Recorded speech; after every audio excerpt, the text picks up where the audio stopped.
Hello শ্রোতা বন্ধুরা, আপনাদের সবাইকে স্বাগত জানাই আমাদের ইউটিউব চ্যানেল উপন্যাসে গল্পের সাথে গল্পের সুরে। আমরা চলে এসেছি বিখ্যাত ঔপন্যাসিক হুমায়ুন আহমেদের লেখা কিছুক্ষণ উপন্যাসের দ্বিতীয় পর্ব নিয়ে। রশিদ সাহেব সিগারেট খেতে বের হয়েছেন, তবে এবার করিডোরে না, দরজার পাশে এসে দাঁড়িয়েছেন। দরজায় একটা জানালা সামান্য খোলা, খোলা জানালায় শীতের বাতাস ঢুকছে। প্রবল হাওয়ায় সিগারেট টানা মুশকিল, তবে তার তেমন অসুবিধা হচ্ছে না। রেলের অ্যাটেন্ডেন্ট জানালার পাশে বসার জন্য সবুজ রঙের একটা প্লাস্টিকের চেয়ার এনে দিয়েছে। তিনি অ্যাটেন্ডেন্টের ব্যবহারে মুগ্ধ হয়েছেন। তার ইচ্ছা করছে এখনই তাকে কিছু বকশিশ দেন। 500 টাকা দিলে কেমন হয়? 500 টাকা এমন কিছু টাকা না, $60 কম। $20 বকশিশ তাকে প্রায় দিতে হয়। টাকাটা এখনই দিয়ে দেওয়া দরকার, নামার সময় তড়িঘড়ি করে নামবে, বকশিশ দিতে ভুলে যাবে। চেয়ারে বসতে বসতে রশিদ সাহেব বললেন, বাবা তোমার নাম কি? অ্যাটেন্ডেন্ট বলল, স্যার আমার নাম বশির। তোমার ব্যবহারে আমি মুগ্ধ হয়েছি, তোমার জন্য 500 টাকা বকশিশ স্যাংশন করেছি। আমার মনে না থাকলেও তুমি চেয়ে নেবে, এতে দোষের কিছু নেই। এই ট্রেনে যাত্রী সর্বমোট কতজন আছে বলতে পারবে? আন্দাজ করে বললেও হবে। বশির বলল, আন্দাজ করা লাগবে না, সঠিক সংখ্যা বলতে পারবো স্যার। সব তো টিকিটের যাত্রী, টিকিটের হিসাব গার্ড সাহেবের কাছে আছে। সঠিক সংখ্যাটা বলো। একটু সময় লাগবে, ধরেন 1 ঘন্টা। 1 ঘন্টা সময় তোমাকে দিলাম। স্যার আপনার কিছু কি লাগবে? চা বা কফি? চা কফি কিছু লাগবে না, আমি রাত 9টার সময় 2 থেকে 3 পেগ হুইস্কি খাবো। হুইস্কি সঙ্গে নিয়ে এসেছি, তুমি একটা গ্লাস দেবে। বরফ কি দিতে পারবে? পারবো স্যার, বুফে গাড়ির ফ্রিজ আসছে। Very good. স্যার আপনার সিগারেট কি লাগবে? আপনার হাতের প্যাকেটটা তো মনে হয় শেষের দিকে। সিগারেট লাগবে না, সঙ্গে অনেক আছে। আমি রোস্টেড সিগারেটে অভ্যস্ত হয়ে গেছি। আমেরিকার বাইরে যখন যাই সুটকেস ভর্তি সিগারেট নিয়ে যাই। বশির, আমার রুমমেট মেয়েটি কোথায় জানো? বুফে গাড়ি দেখেছিলাম, তাকে কিছু বলবো? কিছু বলতে হবে না, বেচারি মনে হয় এক কামরায় আমার সঙ্গে যেতে সংকোচ বোধ করছে, এই কারণেই বাইরে বাইরে ঘুরছে। ওনার থাকার ব্যবস্থা হয়েছে স্যার, 3 নম্বর কামরায়। আপনার সঙ্গে একজন ডাক্তার থাকবেন। Very good. বৃদ্ধ বয়সে হাতের কাছে ডাক্তার পাওয়া ভাগ্যের ব্যাপার। রশিদ সাহেব হাতের সিগারেট ফেলে দিয়ে আরেকটা ধরালেন। বশির এখনও কাছে দাঁড়িয়ে আছে। সে এই মুহূর্তে অতি গুরুত্বপূর্ণ একটা সিদ্ধান্ত নিয়েছে। বুড়ো মানুষটার কাছ থেকে 500 টাকা সে নেবে না, কিছুতেই না। এমন একটা সিদ্ধান্ত সে কেন নিয়েছে নিজেই বুঝতে পারছে না। কোনো কারণ ছাড়াই বুড়ো মানুষটাকে তার ভালো লাগছে। বশির, জি স্যার। আমি 21 বছর পর দেশে এসেছি। ভালো করেছেন। মোটেই ভালো করিনি। আমার কাছে মনে হচ্ছে আমি অচেনা এক দেশে ঘুরছি। এরকম কেন মনে হচ্ছে তাও বুঝছি না। একা এসেছেন স্যার? ম্যাডামকে নিয়ে আসেন নাই? বিয়ে করিনি, ম্যাডাম পাবো কোথায়? পোস্টডাক করার সময় স্পেনের এক মেয়ের সঙ্গে মোটামুটি পরিচয় হয়েছিল। মেয়েটিকে প্রপোজ করেছিলাম, সে রাজিও হয়েছিল। শেষ পর্যন্ত বিয়েটা হয়নি। মেয়ের নাম ইয়েন্ডা, সে স্ট্যাটিস্টিক্সের ছাত্রী ছিল। বশির বলল, বরফের ব্যবস্থা কি স্যার এখন করব? রশিদ সাহেব বললেন, এখন না, রাত ঠিক 9টায়। সময়ের ব্যাপারে আমি খুব পার্টিকুলার, যদিও জানি সময় বলে কিছু নেই। সময় আমাদের কাছে একটা ধারণা মাত্র, তার বেশি কিছু না। পাস্ট, প্রেজেন্ট, ফিউচার বলে কিছু নেই। বশির বলল, স্যার আমি খোঁজ নিয়ে আসি, ট্রেনে মোট যাত্রী কতজন? যাও। জানালাটা বন্ধ করে দিন স্যার, ঠান্ডা লাগবে। ঠান্ডা লাগবে না, আমি ঠান্ডার দেশের মানুষ। ইয়েন্ডার কথা মনে পড়ায় রশিদ উদ্দিন হঠাৎ সামান্য বিষণ্ণ বোধ করছেন। ইয়েন্ডার সঙ্গে দীর্ঘ ট্রেন ভ্রমণের অভিজ্ঞতা তার আছে। অ্যামট্রেকের অবজারভেশন ডেকে মুখোমুখি বসে দুজন ঘন্টার পর ঘন্টা কাটিয়েছেন। পাশ দিয়ে চলে গেছে রকি মাউন্টেন। একটা বিখ্যাত গান আছে না, রকি মাউন্টেন নে, রকি মাউন্টেন হাই। কে গেয়েছে গানটা?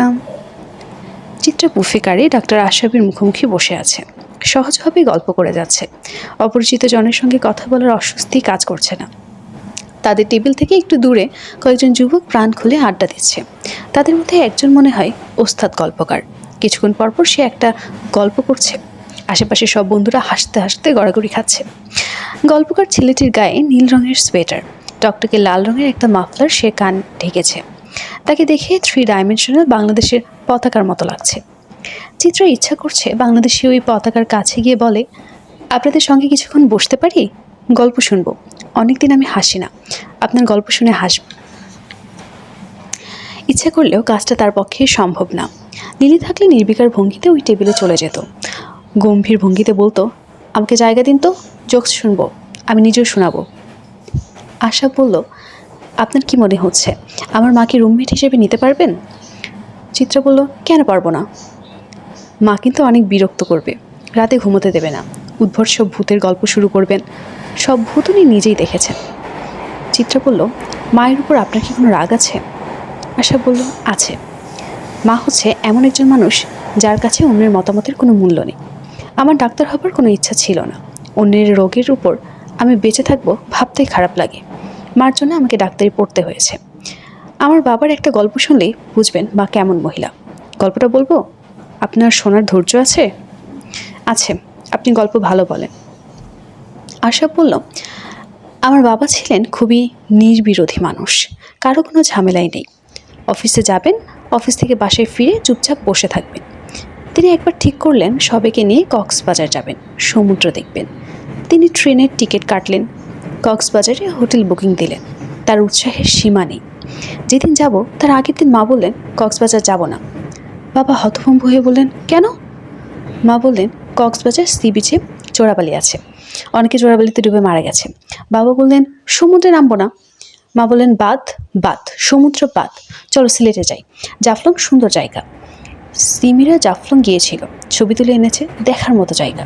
সেখান থেকে ইন্ডিয়া দেখা যায়। বাবা বললেন, ইন্ডিয়া দেখার দরকার কি? মা বললেন, সমুদ্র দেখারই বা দরকার কি? চোখ বন্ধ করে ঘরে বসে থাকো। আমাদের সমুদ্র দেখার পরিকল্পনা বাতিল হয়ে গেল। বাবা মারা গেলেন সেই বছরই। চিত্রা, আমি যদি একটা সিগারেট ধরে আপনি কি কিছু মনে করবেন? আমি কিছু মনে করব না। আশাব সিগারেট ধরাতে ধরাতে বলল, মা 2টি টিফিন ক্যারিয়ার ভর্তি খাবার নিয়ে এসেছেন। খাবারের প্রতিটি আইটেম আমাকে খেতে হবে, ভালো লাগুক বা না লাগুক খেতে হবে। খাওয়া নিয়ে আরও ব্যাপার আছে। আর কি ব্যাপার? খাবারের প্রথম নলাটা মা আমার মুখে তুলে দেবেন, এতে নাকি ছেলে মেয়ের হায়াত বাড়ে। দৃশ্যটা চিন্তা করে দেখুন, আমি চোখ বন্ধ করে হা করে আছি, মা মুখে ভাতের প্রথম নলা তুলে দিচ্ছেন। চিত্রার হাসি আসছে। সে হাসি চাপতে চাপতে বলল, চোখ বন্ধ করে হা করে থাকবেন কেন? চোখ খোলা রাখবেন। চোখ খোলা রেখে সেই সময় মায়ের মুখ দেখব? নো। আশরাফ সিগারেটে লম্বা টান দিল। ঠিক তখন অ্যাটেন্ডেন্ট বসির বলল, স্যার, আপনাকে আপনার মা ডাকেন। আশরাফ চমকে উঠে সিগারেট জানালা দিয়ে ফেলে দিল। সে উঠে দাঁড়িয়ে সঙ্গে সঙ্গে বসে পড়ল। বসে এদিকে তাকিয়ে বলল, আপনি মাকে বলুন আমি এখন আসতে পারবো না, একটু দেরি হবে। বসে চলে যেতে আশরাফ বিব্রত গলায় বলল, মাকে কেমন ভয় পাই দেখেছেন? মার কথা শুনে লাফতে উঠেছি। চিত্রা বলল, দেখলাম, খুবই খারাপ লাগছে। মাকে ভয় পাওয়ার মধ্যে খারাপ লাগার কিছুই নেই। আপনি যান, তার সঙ্গে দেখা করে আসুন। আশরাফ উঠে দাঁড়ালো। সে দ্রুত যাচ্ছে। চিত্রার মনে হলো এই মানুষের বর্তমান চেষ্টা অ্যাটেন্ডেন্ট মার কাছে পৌঁছানোর আগেই পৌঁছানো, যেন মহিলাকে শুনতে না হয় আমি এখন আসতে পারবো না। সাজেদা বেগম ছেলেকে দেখেই বললেন, আমাকে একা ফেলে রেখে কোথায় ঘোরাঘুরি করছিস? আশরাফ জবাব দিল না। সাজেদা বলল, ওই মেয়েটা কোথায়? কোন মেয়েটা? রাতে আমার সঙ্গে থাকবে যে মেয়েটা, চিত্রা নাম। আশরাফ বলল, জানি না কোথায়। সাজেদা অবাক হয়ে বললেন, মিথ্যা কথা বলছিস কেন? অ্যাটেন্ডেন্ট আমাকে বলল তুই মেয়েটার সঙ্গে গল্প করছিলি, তুই বলে পাঠিয়েছিস আসতে পারবি না। ঘটনা কি? ওই মেয়ের সঙ্গে তোর কি? তুই কি ওই মেয়ের প্রেমে পড়ে গেছিস? 10 মিনিট কথা বললে প্রেমে পড়ে যায়? তাহলে মিথ্যা কথা বললি কেন? কেন বললি? মেয়ে কোথায় তুই জানিস না? মুখ ভোতা করে থাকবি না, বল ওই মেয়ের সঙ্গে তোর কি? তোর গা থেকে ভুর ভুর করে সিগারেটের গন্ধ আসছে, তুই কি সিগারেট খেয়েছিস? কাছে আয়, মুখ শুকে দেখি। আশরাফ বলল, মুখ শুকতে হবে না মা, আমি সিগারেট খেয়েছি। আজ যে প্রথম খাচ্ছি তা না, প্রায় খাই। কি বললি? প্রায় খাস? হ্যাঁ খাই। সাজেদা বললেন, তোর ভাবভঙ্গি তো মোটেই ভালো মনে হচ্ছে না। এখন তো আমার মনে হচ্ছে তুই সুযোগ পেলে মদও খাস। আমার গা ছুঁয়ে বল, তুই মদ খাস কি খাস না? মা, আমি কয়েকবার খেয়েছি। হতভম্ব সাজেদা নিজেকে সামনে নিয়ে চাপা গলায় বললেন, তোর বাবা একবার বন্ধুর বাসা থেকে মদ খেয়ে এসেছিল, তাকে কি করেছিলাম মনে আছে? আশা বলল, মনে আছে।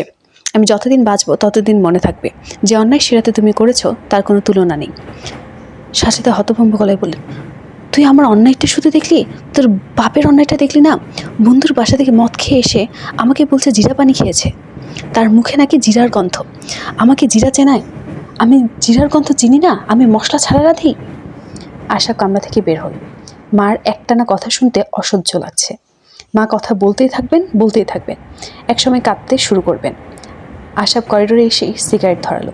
সিগারেটে টান দেওয়ার সঙ্গে সঙ্গে মনে হলো মার সঙ্গে এতটা বাড়াবাড়ি না করলেও চলতো। সমস্যার সমাধান অবশ্যই দ্রুত করা যাবে। মার সামনে বসে বললেই হবে, মা মুখে ভাত তুলে দাও। এই কাজটা সে এক্ষুনি করবে নাকি কিছু সময় নেবে? খুব কাশির শব্দে আশাব তাকালো। বুড়ো ভদ্রলোক কাশছেন। দরজার পাশে প্লাস্টিকের চেয়ারে রশিদ সাহেব বসে আছে, হাতে কাগজ কলম, হিসাব নিকাশ হচ্ছে। এই বুড়োর সঙ্গে রাত কাটাতে হবে, আগেই পরিচয় করে নেওয়া ভালো হবে। যদি তেমন অসহনীয় মনে হয় বুফে বসে থাকাটাও খারাপ না। আশাব এগিয়ে গেল। বুড়োর সঙ্গে রাত কাটাবার একটা সুবিধা আছে। বুড়ো সিগারেট খায়, এত দূর থেকেও তার গা থেকে নিকোটিনের কড়া গন্ধ আসছে। রশিদ সাহেব খাতায় কিছু হিসাব নিকাশ করছেন। এই মুহূর্তে তার হাতে সিগারেটের বদলে কলম। সিগারেট বিপজ্জনকভাবে ঠোঁটে ঝুলে আছে, যে কোনো মুহূর্তে ঠোঁট থেকে খসে পড়তে পারে। বৃদ্ধের নজর হাতের কাগজে। বসির নামের অ্যাটেন্ডেন্ট তাকে ট্রেন যাত্রীর পুরো সংখ্যা দিয়েছে। ফুল টিকিট যাত্রী 622 জন, হাফ টিকিট যাত্রী 18 জন, ইঞ্জিনের সিটে ড্রাইভার সহ 4 জন, গার্ড রুমে 2 জন, জেনারেটর রুমে 3 জন। রশিদ সাহেব গভীর মনোযোগে তাকিয়ে আছেন। যাত্রী সংখ্যার গুণভাগ চলছে। আশা বেশে দাঁড়ানো মাত্র রশিদ সাহেব বললেন, আপনি তো ডাক্তার, আমার সঙ্গে যার থাকার কথা। আশা বলল, জি।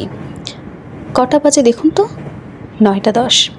সর্বনাশ, নেশার সময় হয়ে গেছে। আসুন তো কামরায় যাই, আপনার সঙ্গে আলাপ পরিচয় হোক।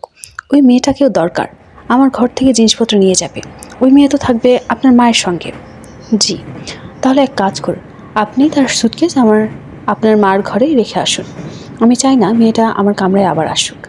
আমি মদ্যপান করব, এই দৃশ্য দেখে মেয়েটার ভালো নাও লাগতে পারে। আপনি মদ্যপান করবেন? হ্যাঁ। আপনার কি কোনো অসুবিধা আছে? আশাব কি বলবে ভেবে পেল না। মদ্যপান অনেকেই করে, তবে সরাসরি ঘোষণা দিয়ে কেউ কি করে? এই বুড়ো এমনভাবে বলছে যেন বিষয়টা মাইকে সবাইকে জানানো খুবই জরুরি। হ্যালো ট্রেন যাত্রী, মাইক্রোফোন টেস্টিং 1 2 3, আমি এখন মদ্যপান করব। আশাব বুড়োর পাশে বসেছে। 2 সিটার বগিতে মুখোমুখি বসার সুবিধা নেই, দুটো সিটের একটা উপরে একটা নিচে। আশাবের মনে হলো মুখোমুখি বসতে পারলে ভালো হতো। বুড়োর কাণ্ড কারখানা ভালো মতো দেখা যেত। বুড়ো মদ খাওয়ার বিষয়টা যথেষ্ট আয়োজন করে শুরু করেছে। ঝকঝকে গ্লাসে পেঁচানো ন্যাপকিন, বরফের বাক্স, বরফ তোলার চামচ, এর মধ্যে বসির বরফ দিয়ে গেছে। বুড়ো গ্লাস হাতে নিয়ে আশাবের দিকে তাকিয়ে বলল, চিয়ার্স। আশাব যন্ত্রের মতো বলল, চিয়ার্স। বুড়ো বলল, মদ্যপানের সময় শরীরের 5টি ইন্দ্রিয়ের মধ্যে 4টি ইন্দ্রিয় অংশগ্রহণ করো। চোখ দেখে, জিহ্বা স্বাদ নেয় এবং স্পর্শ নেয়, নাক ঘ্রাণ নেয়, শুধু একটা ইন্দ্রিয় অংশ নিতে পারে না, সেই ইন্দ্রিয়ের নাম কান, সাধু বাংলায় কর্ণ। কান যেন অংশ নিতে পারে শুধুমাত্র এই জন্যে, অর্থাৎ কানকে শূন্য পাওয়ার জন্যে আমি বলি চিয়ার্স। ও আচ্ছা। বুড়ো বলল, মদ্যপানের সময় আমি প্রচুর কথা বলি। সেন্ট্রাল নার্ভাস সিস্টেমে খানিকটা জড়তা আসে, মোটর অ্যাকশনের উপর কন্ট্রোল কমে যায় বললেই ক্রমাগত কথা বলা। আপনার পরিচয় আমি পেয়েছি ইয়াং ডক্টর। আমার পরিচয় দেওয়া হয়নি, আমি একজন দৈত্য। Nice to meet you. বুড়ো হাত বাড়িয়েছেন। আশাবকে হাত বাড়িয়ে হ্যান্ডশেক করতে হলো। সে খানিকটা শঙ্কিত বোধ করছে। বুড়ো দুটো চুমুক দিয়েই নিজেকে দৈত্য বলছে। গ্লাস শেষ করার পর কী বলবে কে জানে। আশা বলল, আপনি দৈত্য? বুড়ো বলল, হ্যাঁ দৈত্য, আর জায়ান্ট, হা হা হা, ওল্ড জায়ান্ট, বৃদ্ধ দৈত্য। আশাব চুপ করে আছে। যে নিজেকে দৈত্য পরিচয় দিচ্ছে তার সঙ্গে আলোচনা অর্থহীন। আমি হচ্ছি 8 নম্বর দৈত্য, জায়ান্ট নাম্বার 8। আমার কথা শুনে চমকাচ্ছ না? এখন থেকে তুমি করে কথা শুরু করলাম। পেটে সামান্য পড়লেই নিজেকে অতি বৃদ্ধ একজন মনে হয়। সবাইকে মনে হয় হাঁটুর বয়সী। তোমাকে তুমি করে বলায় আহত বোধ করছো না তো? আশাব জবাব দিল না। সে আহত বোধ করলেও বৃদ্ধের কিছু যাবে আসবে বলে মনে হয় না। বৃদ্ধ হাতের গ্লাস খুব সাবধানে সিটের পাশের টেবিলে রেখে তার চামড়ার হ্যান্ডব্যাগ খুলে একটা কমলা রঙের মোটা হার্ড কভার বই বের করে আশাবের দিকে বাড়িয়ে দিতে দিতে বলল, বইটার পাতা উল্টালেই বুঝবে কেন নিজেকে দৈত্য বলছি। বইটার প্রথম পৃষ্ঠা দেখে আশাব চমকে উঠল। আমেরিকার ম্যাকমিলান কোম্পানির প্রকাশিত বই, নাম 10 জায়ান্ট অফ ম্যাথ ওয়ার্ল্ড। 10 জন জায়ান্টের ছবিও প্রথম পাতায় দেয়া। 10 জনে একজন এই বুড়ো। আশাব চোখ বড় বড় করে তাকিয়ে আছে। বুড়ো বলল, এখন আমার বিষয়ে তোমার পার্সপেক্টিভ বদলে গেছে না? আমাকে নিশ্চয়ই অন্যরকমভাবে দেখছো। জি, মনে হচ্ছে না এই জ্ঞানী বুড়ো পাবলিক প্লেসে মদ্যপান করলেও করতে পারে। এইটুকু ছাড় বুড়োটাকে দেওয়া যেতে পারে। জি, মনে হচ্ছে। এই বুড়োর প্রতি কিছুক্ষণ আগেও বাজে ধারণা পোষণ করছিলে, এই ভেবে খারাপ লাগছে না? লাগছে। তুমি কি আমার সঙ্গে জয়েন করবে? ট্রেনের ঝাঁকুনির সঙ্গে প্রথম শ্রেণীর ব্ল্যান্ডেড হুইস্কি ভালো লাগার কথা। তোমাদের ওমর খৈয়ম কি বলেছেন? এইখানে এই তরুর তলে তোমায় আমার কৌতূহলে যে কটি দিন কাটিয়ে যাব প্রিয়ে, সঙ্গে রবি সুরার পাত্র, অল্প কিছু আহার মাত্র, আরেকখানি ছন্দ মধুর কাব্য হাতে নিয়ে। আশা বলল, তোমাদের ওমর খৈয়াম বলেছেন কেন? ওমর খৈয়াম তো আপনারও। বৃদ্ধ বললেন, আমার না, আমি অঙ্কের মানুষ, কবিতার সঙ্গে অঙ্কের বিরোধ আছে। বৃদ্ধ আরেকটা গ্লাস বের করলেন, গ্লাসে হুইস্কি ঢাললেন, বরফ দিলেন। বুঝে যাচ্ছে ব্যবস্থাটা আশাবের জন্য। আশাবের বলতে ইচ্ছা করছে, স্যার আমি খাবো না, আমার সঙ্গে আমার মা আছেন, মুখ থেকে গন্ধ পেলে সর্বনাশ হয়ে যাবে। আশাব বলতে পারল না। তার মধ্যে প্রবল ঘোর তৈরি হয়েছে। পৃথিবীর 10 জন সেরা অঙ্কবিদের একজন তার সামনে বসা, কি আশ্চর্য! সব বিদেশি নামের ভিড়ে দুটো দেশি নাম, রামানুজন, রশিদ। বাংলাদেশে অনেকে এই রামানুজনের নাম জানে, রশিদ উদ্দিনের নাম কেউ কি জানে? বৃদ্ধ গ্লাস বাড়িয়ে দিয়ে বললেন, চিয়ার্স। আশাব গ্লাস হাতে নিয়ে বলল, চিয়ার্স। সে ঠিক করেছে, গ্লাসে চুমুক দেবে না। ভদ্রতা রক্ষার জন্য গ্লাস হাতে নিয়ে বসে থাকবে, মাঝে মাঝে গ্লাসে ঠোঁট লাগাবে, চুমুক দেওয়ার ভান করবে। সাজেদার বউকির দরজা সামান্য খোলা। করিডোর থেকে দেখা যাচ্ছে তিনি হেলান দিয়ে আছেন, তার চোখ ভেজা। মাঝে মাঝে তিনি গায়ের পাতলা চাদর দিয়ে চোখ মুছছেন। চোখ মোছার কারণে ঠোঁটের পানের রস মুখের নানান জায়গায় লাগছে, তাকে অদ্ভুত দেখাচ্ছে। চিত্রা করিডোর থেকে কিছুক্ষণ তাকিয়ে থাকলো। তার হাতে ছোট ঠোঙার জর্দা। ট্রেন কিছুক্ষণের জন্য কি একটা স্টেশনে থেমেছিল। পান সিগারেটওয়ালার কাছ থেকে সে 5 টাকার জর্দা কিনেছে। চিত্রা বগিতে ঢুকবে কি ঢুকবে না বুঝতে পারছিল না। মোটামুটি অপরিচিত এক মহিলার চোখ ভাসিয়ে কাঁদছেন। এই সময় কি তাকে বিরক্ত করা উচিত? ব্যক্তিগত দুঃখ যাপনের সময় উপস্থিত হওয়া যায় না। চিত্রাকে বেশিক্ষণ দাঁড়িয়ে থাকতে হলো না। সাজেদা হাত ইশারায় তাকে ডাকলেন। চিত্রা বগিতে ঢোকা মাত্র তিনি বললেন, আমার ছেলেটিকে দেখেছ? চিত্রা বলল, জি না। আমি আপনার জন্য জর্দা এনেছি। সাজেদা বলল, ফেলে দাও, আমি ঠিক করেছি জীবনে জর্দা খাবো না। চিত্রা বলল, আমি কি আপনার ছেলেকে খুঁজে বের করব? খুঁজে বের করতে হবে না, তুমি বসো, দরজা বন্ধ করে বসো, তোমাকে আমি কিছু কথা বলব। চিত্রা দরজা বন্ধ করে পাশে বসলো। সাজেদা বললেন, আমার ছেলের চেহারা দেখে কি কেউ বলবে সে হাড় বজ্জাত? কেউ বলবে না। শান্তশিষ্ট চেহারা, ভদ্র ব্যবহার, হাসি ছাড়া মুখে কথা নাই। তোমার সঙ্গে নিশ্চয়ই হেসে হেসে অনেক কথা বলেছে, বলে নাই? জি বলেছেন। ম্যাজিক দেখাচ্ছে তাই না? চিত্রা বিস্মিত হয়ে বলল, না তো। সাজেদা বললেন, গুণধর পুত্র, তার নানান গুণ। তিনি একজন শখের ম্যাজিশিয়ান। টাকার ভেতর দিয়ে পেন্সিল ঢুকাবে, টাকা ছিঁড়বে না, হাতে পয়সা নিয়ে অদৃশ্য করে ফেলবে, তারপর কারো নাক থেকে বের করবে। তাসের 3টা সাহেব হয়ে যাবে 3টা বিবি। ম্যাজিকের সব জিনিস সবসময় তার পকেটে থাকে। তোমাকে এখনো দেখায়নি? না, দেখাবে, কিছুক্ষণের মধ্যেই দেখাবে। পয়সা বের করার কথা বলে তোমার কানে হাত দেবে, নাকে হাত দেবে। মেয়ে ছেলের গায়ে হাত দেওয়ার আনন্দ আছে না, মহানন্দ। আপনি মনে হয় ওনার উপর খুব রেগে আছেন। সাজেদা কড়া গলায় বললেন, রেগে থাকবো না? রেগে থাকবো কেন? আমি তার উপর দিলখোশ। সে এখানে ঢুকলে আমি তাকে কোলে বসিয়ে গালে চুমা দিব, আর ও আমার বাবা, ও আমার সোনা বলে মাথায় হাত বুলাবো। সে একবার কামরায় ঢুকে দেখুক, কত বড় সাহস! আমার সঙ্গে গলে উঁচিয়ে কথা বলে, বুক ফুলিয়ে বলে, আমি কয়েকবার মদ খেয়েছি, কি বিরাট কাজ করে ফেলেছে। তোমার মা হিসেবে আমার কত গর্ব হচ্ছে। আমার সোনামানিক মদ খায়, কি আনন্দ! এত আনন্দ আমি কোথায় রাখি? আমার সোনা মানিককে মদ খাওয়ার জন্য সোনার মেডেল দেব। মেডেলে লেখা থাকবে মদারু শ্রেষ্ঠ। কথাবার্তায় সামাজিক বিরতি পড়ল। সাজেদা পান সাজতে বসলেন। চিত্রার হাত থেকে জর্দার প্যাকেট নিয়ে এক গাদা জর্দা পানে ঢাললেন। প্রসঙ্গ পাল্টাবার জন্য চিত্রা বলল, রাতে আপনি কখন খাবেন?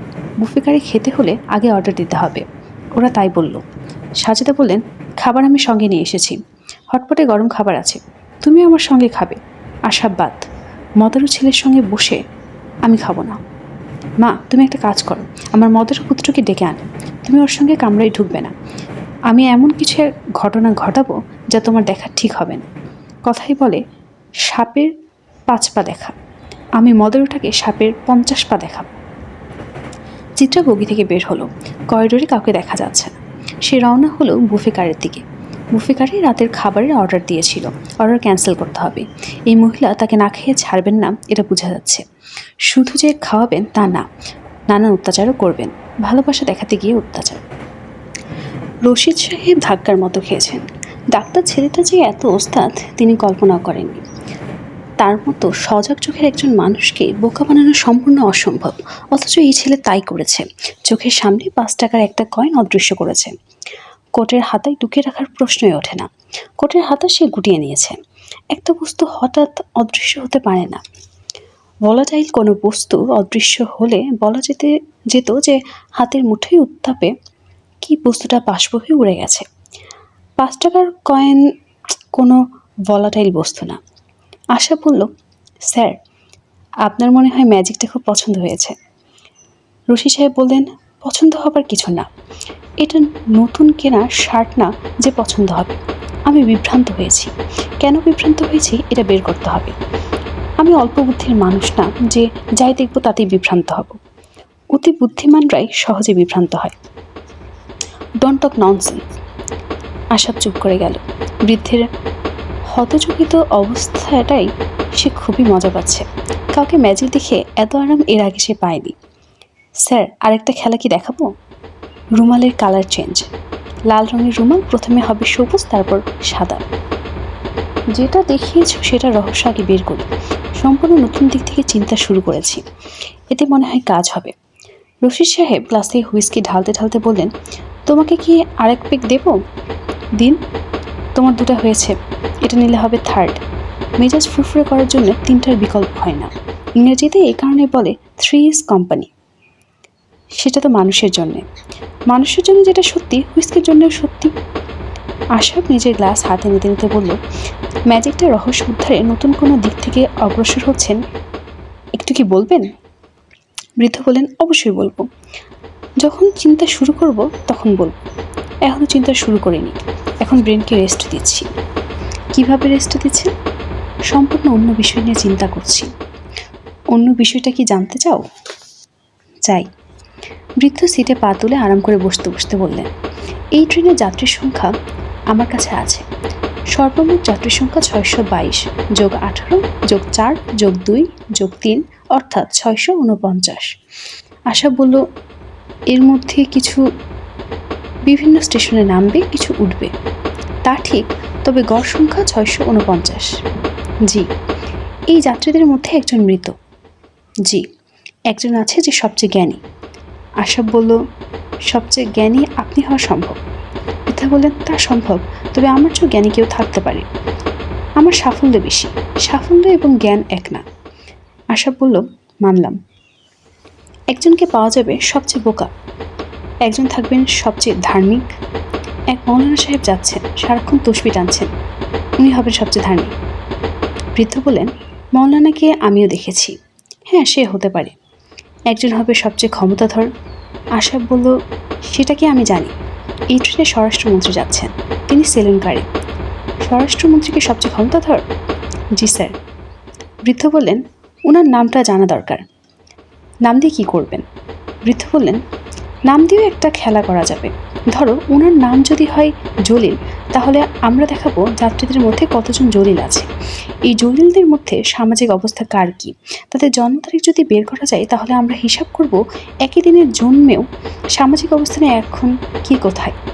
আশা বলল, লাভ কি? বৃদ্ধ বললেন, লাভ লোকসান নিয়ে চিন্তা করছো কেন? আমরা কি ট্রেনে ব্যবসা করতে এসেছি? আমাদের কি ব্যালেন্স শিট তৈরি করতে হবে? তুমি চেষ্টা করে দেখো তো মন্ত্রীর নামটা জোগাড় করা যায় কিনা।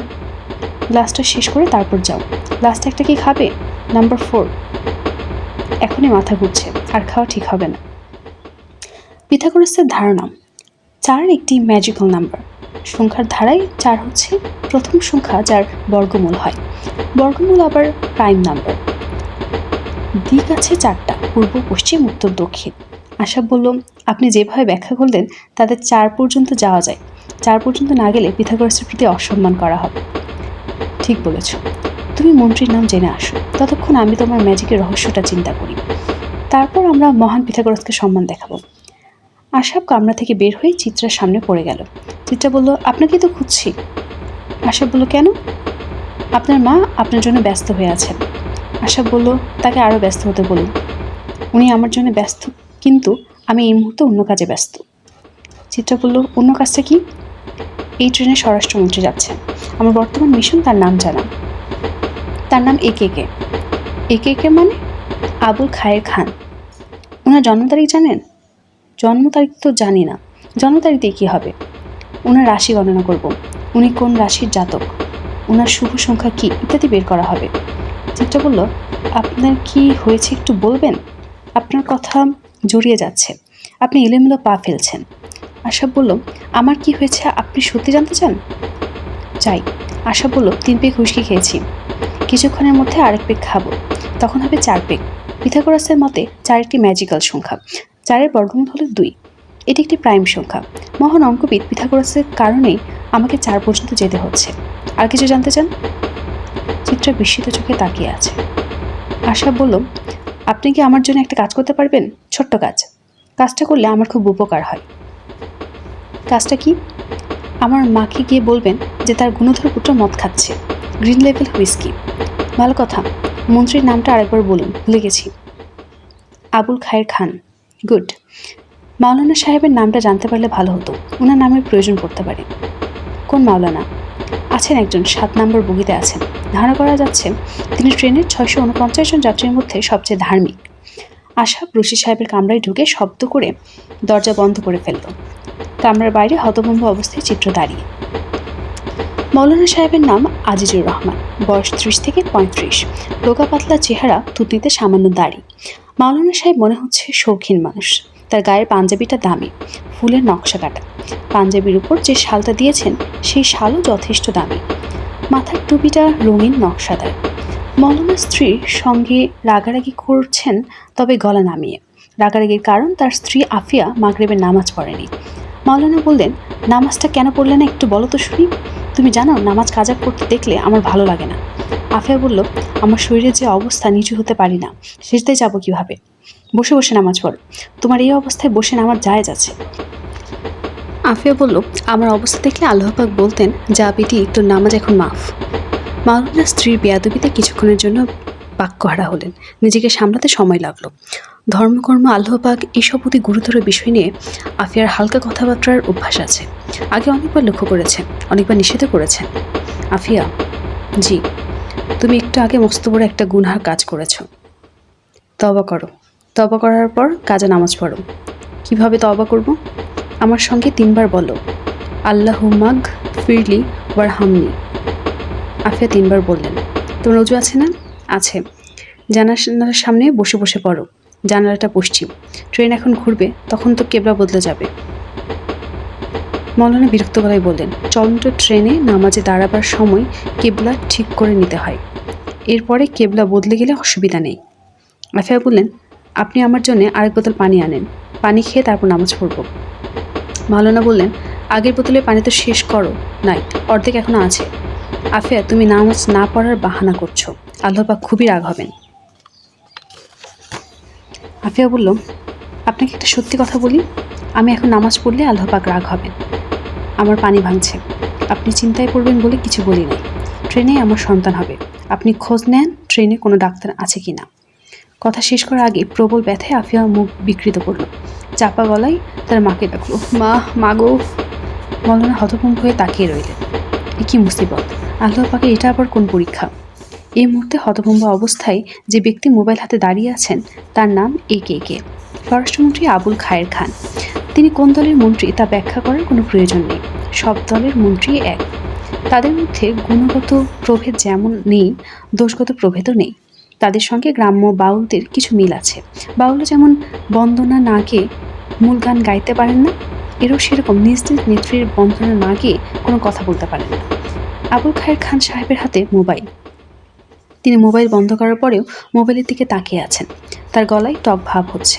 প্রচণ্ড অ্যাসিডিটি হলে এরকম হয়, কিছুক্ষণের মধ্যেই বুক জ্বালা শুরু হবে। মন্ত্রী মহোদয়ের বুক জ্বালা করার কারণ অ্যাসিডিটি না, তিনি এইমাত্র জেনেছেন তার মন্ত্রিত্ব নেই। আসল জায়গা থেকে খবর এখনো আসেনি, যে জায়গা থেকে এসেছে সেটাও নির্ভরযোগ্য। তিনি ইচ্ছা করলে আরও কয়েকটা টেলিফোন করে মূল সত্যতা জানতে পারেন। এই মুহূর্তে ইচ্ছা করছে না। মন্ত্রী মহোদয়ের স্ত্রী সুরমা হাতে টমেটো জুস নিয়ে এগিয়ে এলেন। আহ্লাদি গলায় বললেন, এই গান কখন শুরু হবে? যমুনা আর তার বর গান শুনতে যাচ্ছে। যমুনা সুরমার ছোট বোন। গত সপ্তাহে সেনাকুঞ্জে তার বিয়ে হয়েছে। বিয়ের পর তার মন্ত্রী দুলাভাই তাদের দেশের বাড়িতে বেড়াতে নিয়ে যাচ্ছেন। আনন্দ ফুর্তি করতে করতে যাওয়া হবে ভেবেই ট্রেনে যাওয়া হচ্ছে। সেলুন কারে নানান আনন্দ ফুর্তির ব্যবস্থা। একটা ব্যান্ড দল যাচ্ছে, ব্যান্ডের নাম হাংরি।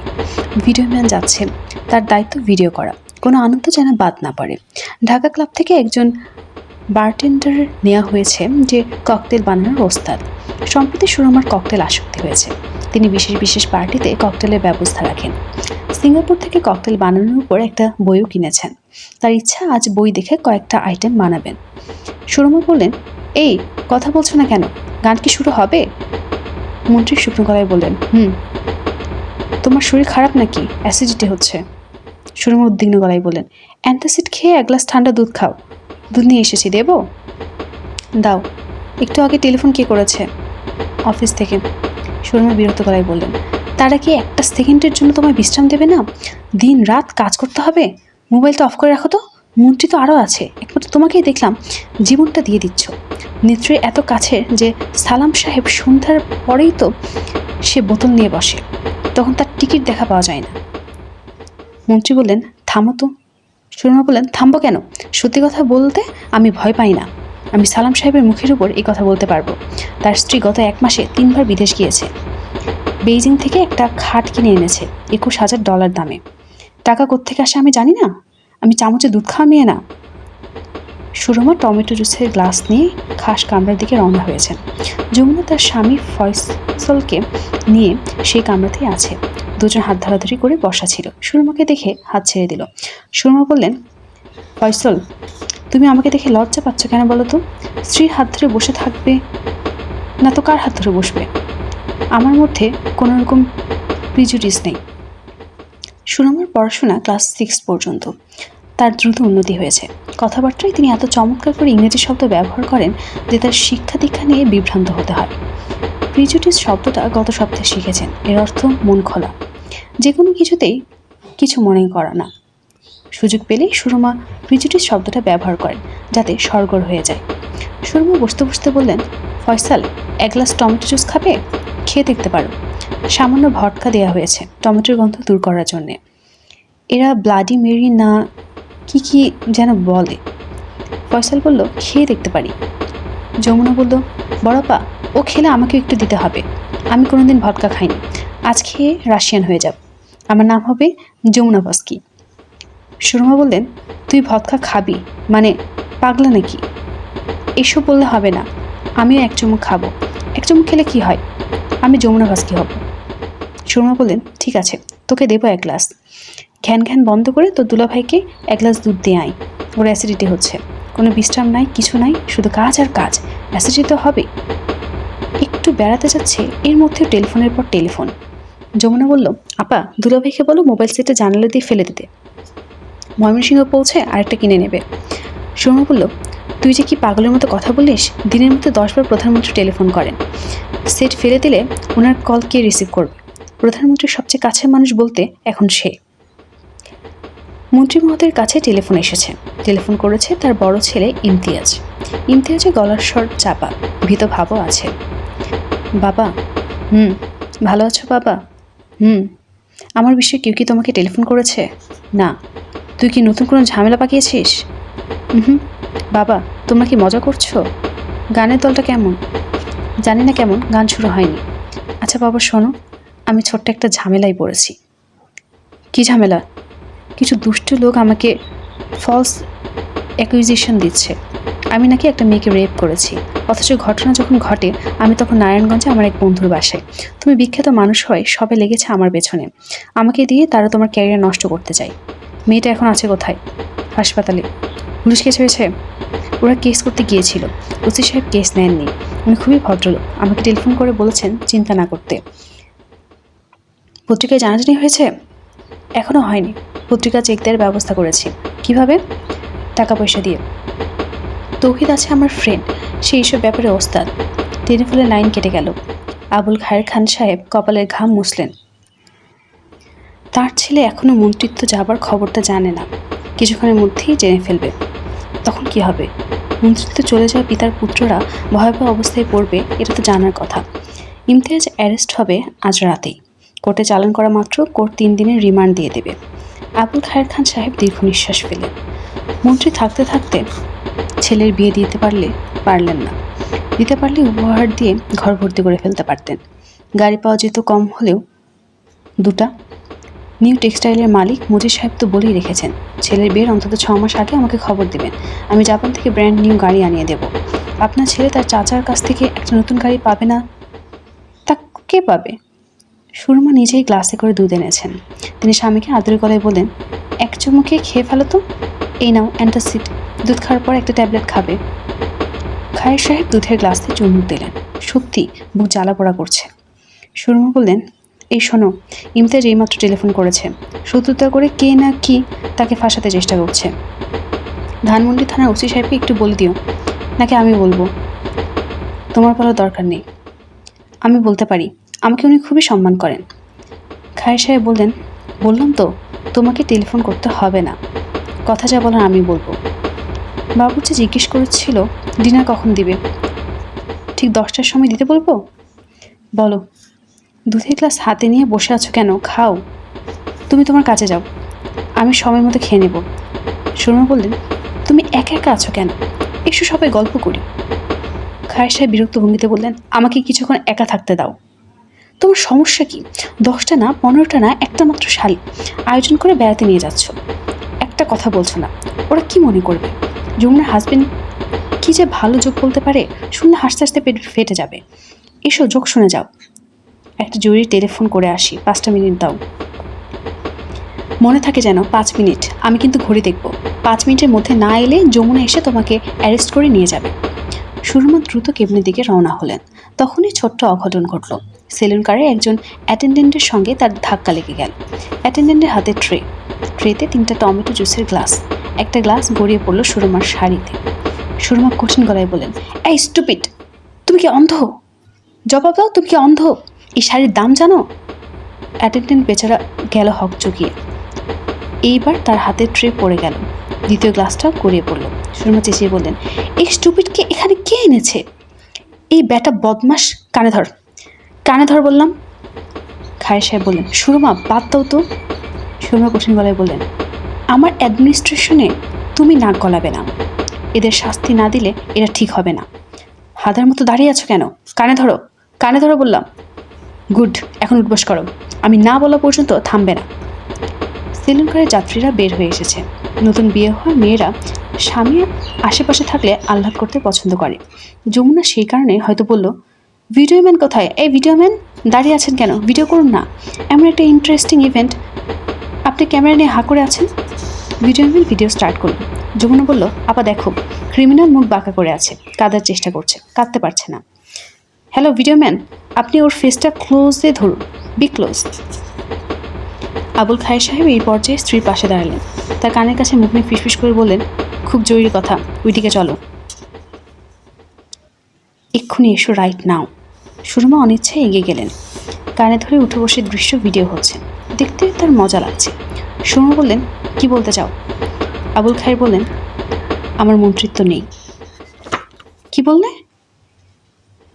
1 ঘন্টা আগে খবর পেয়েছি তোমার আপসেট হবে বলে তোমাদের বলিনি। সুরমা হতভম্ব গলায় বলল, সর্বনাশ, সর্বনাশ মানে মহা সর্বনাশ। যাকে শাস্তি দিচ্ছ কিছুক্ষণের মধ্যে সেও জানবে আমি আর মন্ত্রী না। তখন কি হবে বুঝতে পারছো? যাও এক্ষুনি শাস্তি বন্ধ করো। যমুনা আর তার স্বামীকে এক্ষুনি কিছু বলার দরকার নেই, তাদেরকে পরে জানালেও হবে। সুরমা কানে ধরে উদ্বোস করা দৃশ্যের কাছে এগিয়ে গেলেন। কাপা গলায় বললেন, হয়েছে হয়েছে, আর লাগবে না। অ্যাক্সিডেন্টে সবারই হয়। আমি নিজে কতবার হাত থেকে গ্লাস ফেলেছি। আমার নিজের মেজাজ অন্য একটা কারণে খারাপ ছিল, ওভার রিয়েক্ট করেছি। এই তোমার নাম কি? সবুর। সুরমা হ্যান্ডব্যাগ খুলতে খুলতে বললেন, 100টা টাকা রাখো, চা নাস্তা খেয়েও। সবুর টাকা নিল না, মেঝেতে পড়ে থাকা গ্লাসটা নিয়ে সেলুন কার থেকে বের হয়ে গেল। যমুনা বলল, কত বড় বেয়াদব দেখেছ আফা, থাপড়ায়ে এর দাঁত ফেলে দেওয়া উচিত ছিল। তুমি আবার মহিলা হাজি মোহাম্মদ মহসিন হয়ে গেল। 100 টাকা বকশিস।